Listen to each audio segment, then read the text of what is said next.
দর্শক, আপনারা যে যেখানে বসে এই ভিডিওটি দেখছেন আপনাদের সবাইকে স্বাগত জানাচ্ছি। আজকে আমরা আপনাদের নিয়ে এসেছি একটি ষাঁড় গরুর খামারে। আপনারা যারা অল্প পুঁজিতে এই ব্যবসাটি করতে যাচ্ছেন তারা এই ভিডিওটি দেখতে পারেন। এই ভিডিওটি হয়তো আপনার কাজে আসতে পারে। আমরা একজন খামারির কাছ থেকে জেনে নিব তিনি কি উদ্দেশ্যে এই ষাঁড় গরুর খামার করেছেন এবং কিভাবে এই খামারটি তিনি পরিচালনা করছেন এই সম্পর্কে আপনাদের জানানোর চেষ্টা করব। চলুন আমরা কথা বলি। আসসালামু আলাইকুম আঙ্কেল। ওয়ালাইকুম আসসালাম। কেমন আছেন? আলহামদুলিল্লাহ ভালো। আঙ্কেল, আপনি এই খামারটা তো করেছেন, তো আমরা দর্শকদের জানাতে চাই যে কিভাবে আপনি খামারটি করেছেন বা প্রথমে আপনি কিভাবে শুরু করেছিলেন এই খামারটা? প্রথমে 4-5টা করে এই আর কি, একটা দুটা করে কিনি বাজার থেকে, কিনা বাস ঘাস কাটি খাওয়াই আর কিছু বসে দিই। আচ্ছা, প্রথমে আপনার কয়টা গরু ছিল? প্রথমে ছিল আপনার 6টা গরু না? আপনি কি আগে প্রথমে গাভীর খামার করেছিলেন নাকি ষাঁড় গরুর খামার? গাভীর খামার ছিল আগে। গাভীর খামার ছিল আগে। কত বছর আগে ছিল এটা? 12-14 বছর আগে। 12-14 বছর আগে না? আপনি গাভীর খামারটা যখন করতেন ওইটা লাভ কেমন ছিল? ওটা আসলে মোটামুটি মোটামুটি লাভ। তাহলে এখন কেন ষাঁড়ের খামার করছেন? এখন অল্প পুঁজিতে কিভাবে গরু ধরে রাখা যায় এবং লাভবান হওয়া যায়। ও আচ্ছা, ষাঁড়ে একটু অল্প টাকা লাগে না? অল্প পুঁজিতে এটা চালানো যায়। গাভীতে কি কি একটু বেশি লাগে আর ষাঁড়ে কেন কম লাগে? এটা গাভীতে বেশি লাগে, পুঁজি বেশি লাগে, খাবার দাবার একটু বেশি লাগে, খাবার দাবার লাগে, পরিপূর্ণভাবে বাজারের খাদ্য লাগে। আর ষাঁড় গরুর যেমন এলাকার ঘাস খাইতে আমি ষাঁড় গরুর অর্ধেক পরিচালনা করতে পারি। আচ্ছা আচ্ছা আঙ্কেল, এখন আপনার মোট ষাঁড় গরু আছে কয়টা? এখন 5টা আছে। 5টা আছে না? এই 5টার মানে আনুমানিক মূল্য কত আছে? 5টার মূল্য প্রায় 3 লাখের উপরে আছে। 3 লাখের উপরে আছে। আচ্ছা আঙ্কেল, ষাঁড় গরু পালন করে লাভবান হওয়া কতটুকু সম্ভব বলে আপনার মনে হয়? এটা সম্ভব না।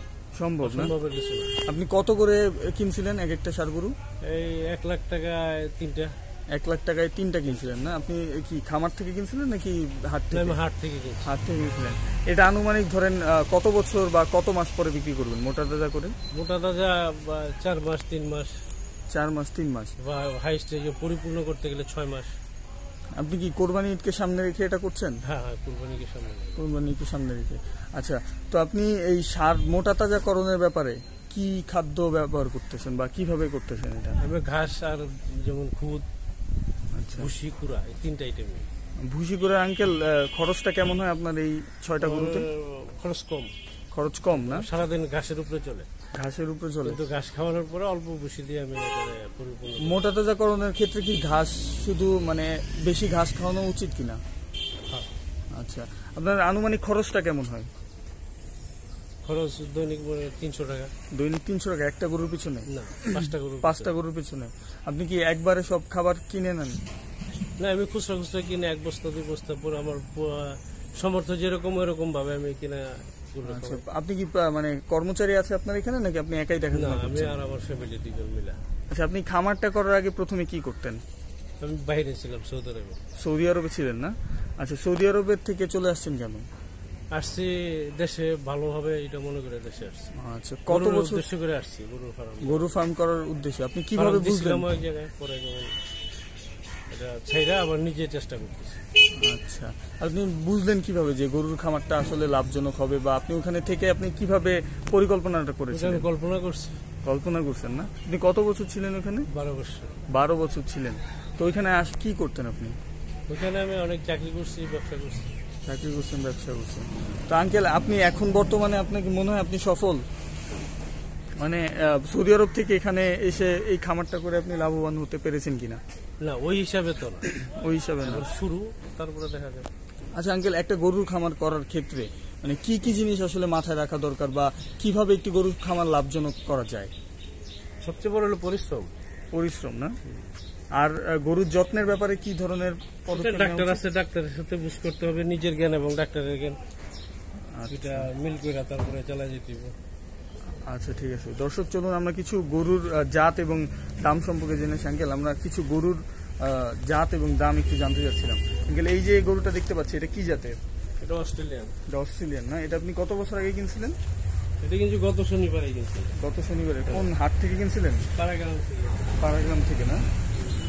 কত দিয়ে কিনছিলেন এটা? এটা 2টা একসাথে কিনছি 90,000 টাকা দিয়ে। এর পরেরটা এটা না? আচ্ছা, 2টাই অস্ট্রেলিয়ান? 2টাই অস্ট্রেলিয়ান। আচ্ছা, ষাঁড় গরুর ক্ষেত্রে অস্ট্রেলিয়ান গরুটা বেছে নিলেন কেন? দেশাল থাকতে না, আমার সামনে যেটা দামে পড়তে পারে ওইটাই আমি আনি। ও আচ্ছা আচ্ছা। আমার জাতের প্রশ্ন না, আমার হলো দামের আচ্ছা, এটা কি আপনি এবার কুরবানিকে সামনে রেখে পালতেছেন নাকি? হ্যাঁ। আচ্ছা, এটা মোটা তাজাকরণের ক্ষেত্রে এটা কত টাকা বিক্রি করা যাবে পরে আনুমানিক? আনুমানিক এটা আপনার টার্গেটটা কি রেখেছেন? 80-র উপরে থাকবে। 80-র উপরে না? আচ্ছা আচ্ছা আঙ্কেল, এরপরের একটা গরু দেখতে পাচ্ছি, ওই যে ওইটা কি ক্রস? ওটা ক্রস, এটা লাল, এটা ক্রস অস্ট্রেলিয়া ক্রসই হিসাবে। এটা কি আপনার নিজের খামারের না কিনছেন? হিন্দি ক্রস এটা। নিজের খামারের না কিনছেন? না, কিনে নিচ্ছি। কিনে আনছেন না? এটা কত দিয়ে কিনছিলেন? এটা কিনছি 40,000 টাকা দিয়ে। 40,000 টাকা দিয়ে। আচ্ছা, এটা আপনি আনুমানিক বিক্রি করবেন কত? এটা তো কুরবানির সময় আপনার 80-90-1 লাখ এরকম একটা টার্গেট। আচ্ছা, এটার ওজন কেমন আছে? এটার ওজন এখন 2 মণ থেকে হয়তো 10 কেজি কম আছে। আচ্ছা আচ্ছা আঙ্কেল, এখানে আরো কিছু গরু আমি দেখতে পাচ্ছি, সেগুলোর দাম একটু জানতে চাচ্ছি। এটা তো একটু সাইজে বড় আঙ্কেল না? এটা কি জাতের? এটা ক্রস। এটাও ক্রস না? এটা আপনি কত বছর আগে কিনছিলেন? এটা কিনছি কুরবানির পর। কোরবানির পর? এটা 2 লাখ হিসাবে কিনছিলাম। এই দুইটা নাকি? না, দুইটা, আরেকটা আছে 6টা কিনছিলাম, যেটা বিক্রি করছে এবং আপনার এই দুইটা রাখছি। ও আচ্ছা আচ্ছা। ওই বাকিগুলো কত করে বিক্রি করছিলেন? বাকিগুলো আপনার 2 লাখ, সর্বমোট 2,10,000 কিনা। আচ্ছা এদের 4টা প্রায় 1,80,90,000 এর মতো বিক্রি হয়েছে। আচ্ছা, এটা তো আপনি এবার কোরবানিতে বিক্রি করার টার্গেট নিয়েছেন, তো কতর মধ্যে হলে বিক্রি করবেন? তো 1 লাখের উপরে যাবে। 1 লাখের উপরে। আচ্ছা আঙ্কেল, কেউ যদি আপনার কাছ থেকে ধরেন গরু কিনতে চায়, আপনি কি হাটের থেকে গরু বিক্রি করতে চান নাকি খামার থেকে বিক্রি করা সম্ভব? আমি বিক্রি করবেন? খামার থেকেই বিক্রি খামার করব। থেকে করবেন না?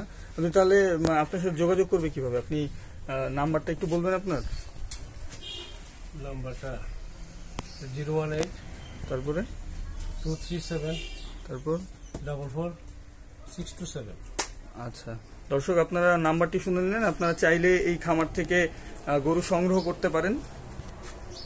খামারের গরু হাটের অপেক্ষা অনেক বেটার আমার মনে হয়, কারণ আপনারা কোরবানির ক্ষেত্রে গরু মোটা তাজাকরণের ঝুঁকি থেকে আপনারা বাঁচতে পারেন। আঙ্কেল, এবার আমি জানতে চাচ্ছিলাম যে নতুন যারা খামারি রয়েছে তাদের ক্ষেত্রে গাভীর খামার করা ভালো নাকি ষাঁড়ের খামার করা ভালো? নতুন লোক যারা, তাদের জন্য ষাঁড়ের খামারই ভালো। ষাঁড়ের খামারই ভালো। তাহলে কম টাকায় কি বেশি আয় সম্ভব? আচ্ছা, আপনার ধরেন এই যে গরুগুলো আছে, কোরবানি ঈদ পর্যন্ত এক একটা গরুর পেছনে আপনার গরুর কেনার দাম থেকে শুরু করে পালার দাম থেকে শুরু করে আনুমানিক কত টাকা খরচ হতে পারে? তো সামনে 4 মাস এক এক গরুর পিছনে 5,000 টাকা। 5,000 টাকা? 5 থেকে 6,000 টাকা। আর আপনি কিনেছিলেন 40 করে, তাহলে আপনার আনুমানিক 30,000 টাকা লাভ আছে একটা গরুর পিছনে। সবচেয়ে বড় হলো পরিশ্রম। পরিশ্রম না? আর গরুর যত্নের ব্যাপারে কি ধরনের পদক্ষেপ নেওয়া ডাক্তার উচিত? আছে, ডাক্তারের সাথে বুঝ করতে হবে, নিজের জ্ঞান এবং ডাক্তারের জ্ঞান এটা মিল করে তারপরে চালা যেতে হবে। আচ্ছা ঠিক আছে দর্শক, চলুন আমরা কিছু গরুর জাত এবং দাম সম্পর্কে জেনে আঙ্কেল, আমরা কিছু গরুর জাত এবং দাম একটু জানতে চাচ্ছিলাম। আঙ্কেল, এই যে গরুটা দেখতে পাচ্ছি, এটা কি জাতের? এটা অস্ট্রেলিয়ান। এটা অস্ট্রেলিয়ান না? এটা আপনি কত বছর আগে কিনছিলেন? এটা কিন্তু গত শনিবারে গেছে। গত শনিবারে? কোন হাট থেকে কিনছিলেন? পাড়াগ্রাম থেকে। পাড়াগ্রাম থেকে না? কত দিয়ে কিনছিলেন এটা?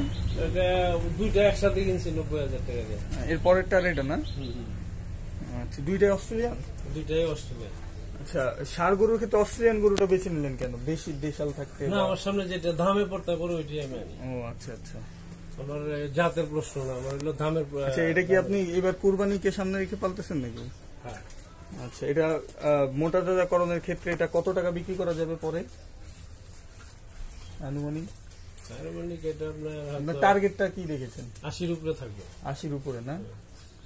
আচ্ছা আচ্ছা আঙ্কেল, এরপরের একটা গরু দেখতে পাচ্ছি, ওই যে ওইটা কি ক্রস? ওইটা ক্রস, এটা লাল, এটা ক্রস অস্ট্রেলিয়া ক্রসই হিসাবে। এটা কি আপনার নিজের খামারের নাকি? আচ্ছা আচ্ছা আঙ্কেল, আপনাকে অসংখ্য ধন্যবাদ আমাদেরকে মূল্যবান সময় দেওয়ার জন্য। দর্শক, আপনারা নিজেরাও সারের এই খামার তৈরি করতে পারেন। এখান থেকে বিভিন্ন তথ্য নিয়ে আপনারা দেখতে পেলেন যে তিনি সৌদি আরব থেকে এসে এখানে সারের খামার করে এখন পর্যন্ত স্বাবলম্বী হতে সক্ষম হয়েছেন। আশা করি দর্শক আপনাদের এই ভিডিওটি কাজে আসবে। স্বল্প পরিসরে আপনারা খামার করতে চাইলে এই ভিডিওটি দেখে আপনারা বিভিন্ন তথ্য নিতে পারবেন। আশা করি ভিডিওটি ভালো লেগেছে এবং আমাদের চ্যানেলটি সাবস্ক্রাইব করুন। পরবর্তীতে অন্য কোনো দিন অন্য কোনো ভিডিও নিয়ে আপনাদের সামনে হাজির হব। সে পর্যন্ত সবাই ভালো থাকবেন। আল্লাহ হাফেজ।